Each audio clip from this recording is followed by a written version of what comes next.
Yo, today's essay, As Real as It Gets, How the Basic Assumption of Empathy Reconciles Existence.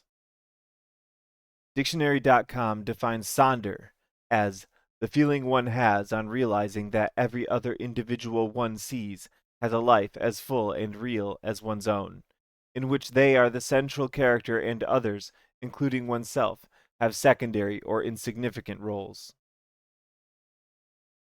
The concept of self is codependent upon the concept of otherness.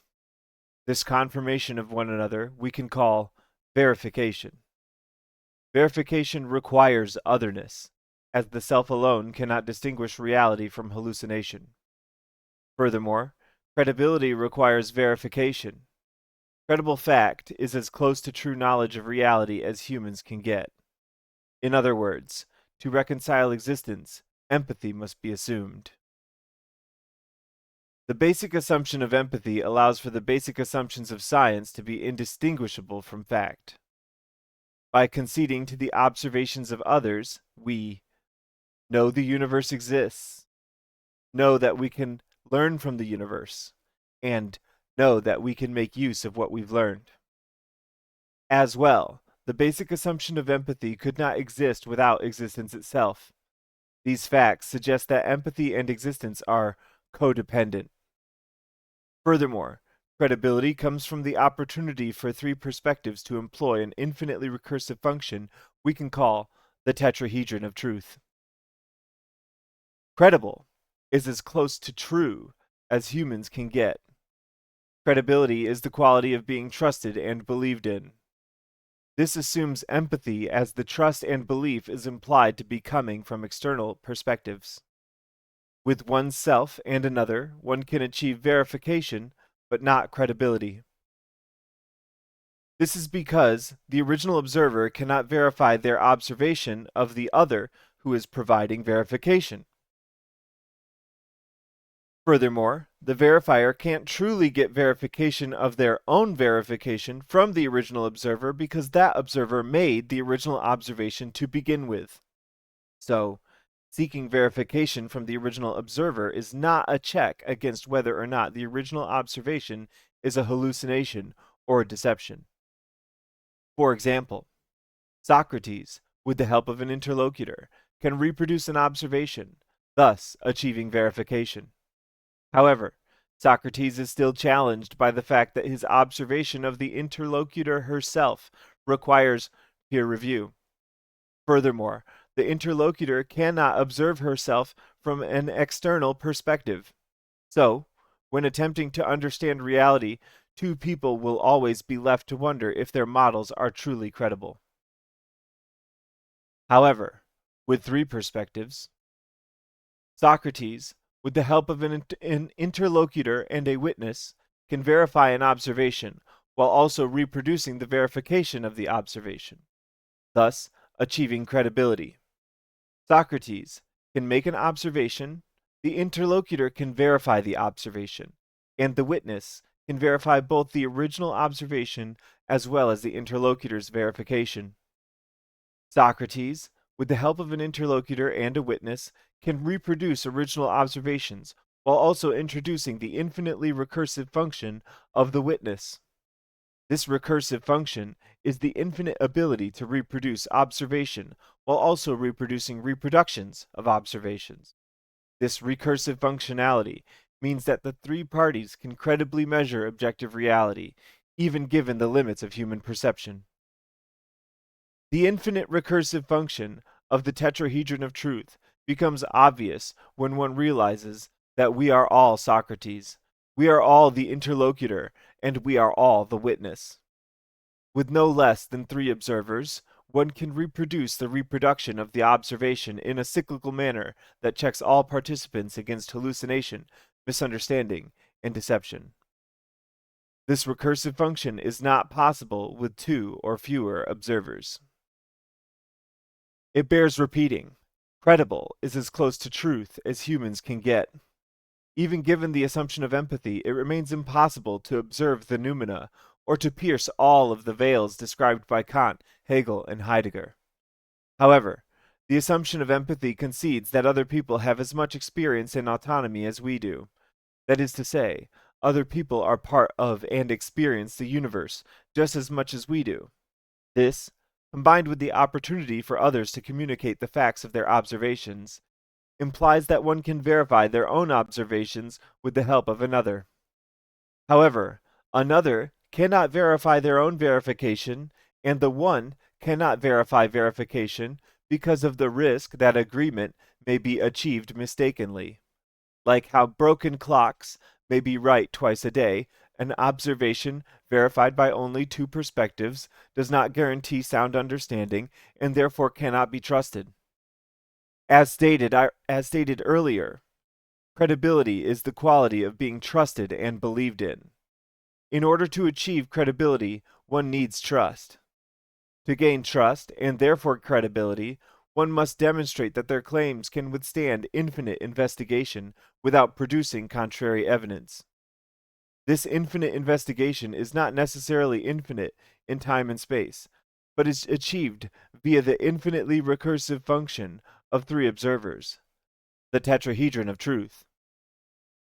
So, even given the unobservable nature of the noumena, the assumption of empathy allows us to achieve understanding of the universe through vicarious actions. The fact that the assumption of empathy is necessary to reconcile existence implies that, from the human perspective, empathy is equally fundamental to existence. Just as existence is the canvas for empathy, empathy is the canvas for existence.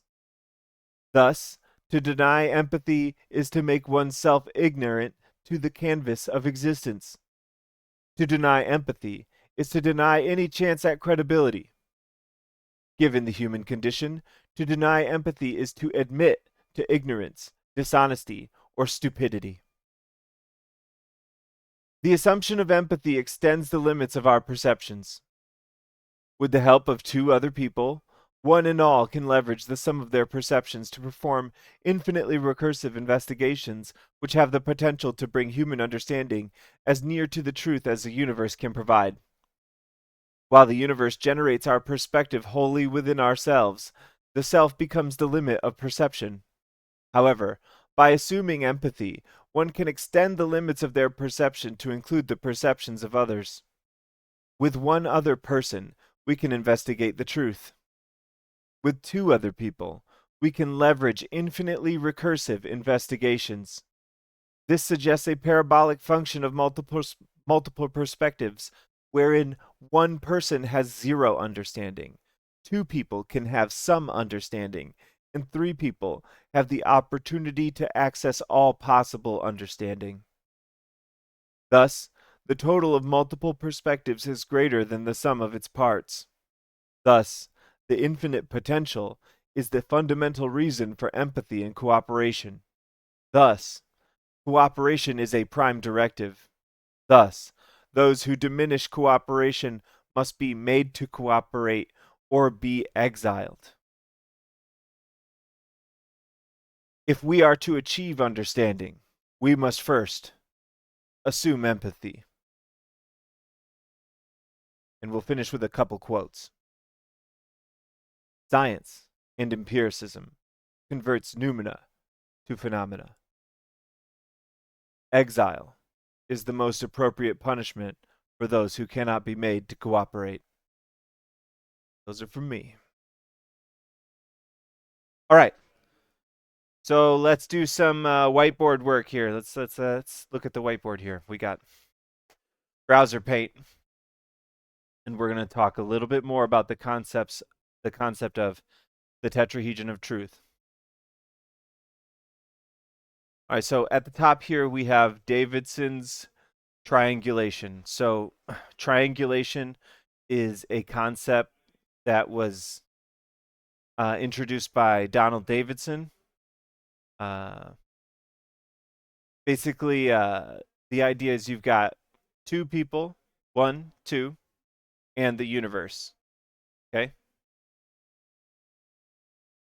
Two observers, using a third object, can relate over their observations of the object in order to confirm their own existence and that of the universe around them.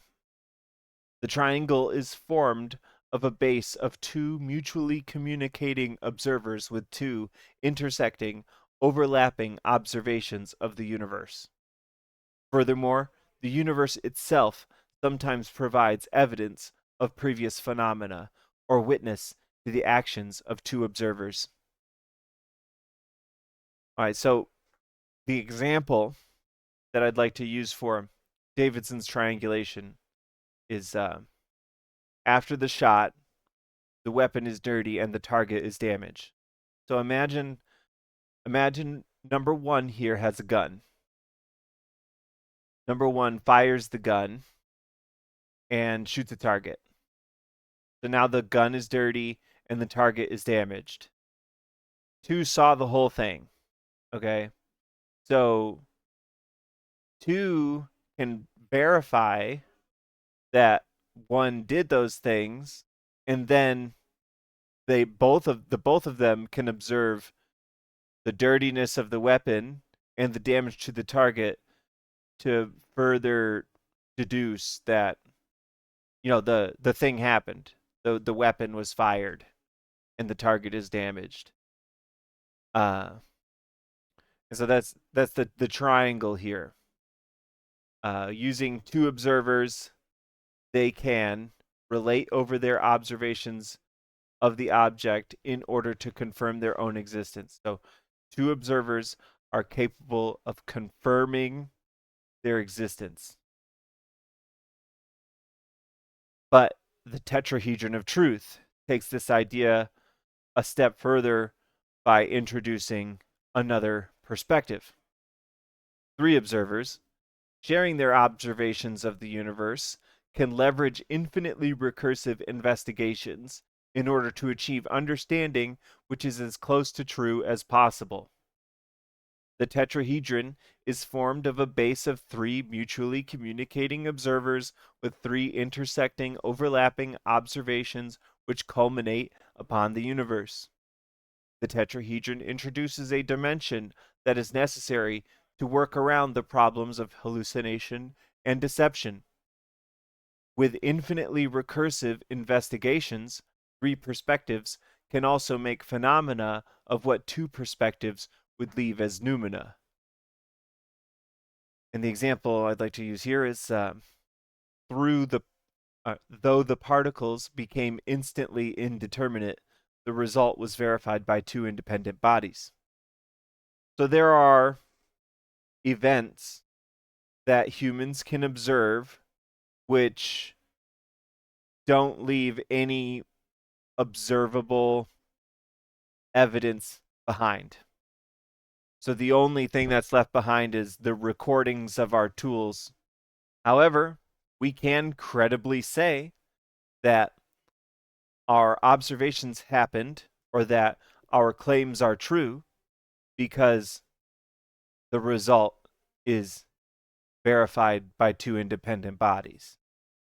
So we don't need a dirty weapon or a damaged target. We have the ability to leverage infinitely recursive investigation. So even if there is no evidence left behind, we can still know, as well as humans are capable of knowing, the truth of our observations.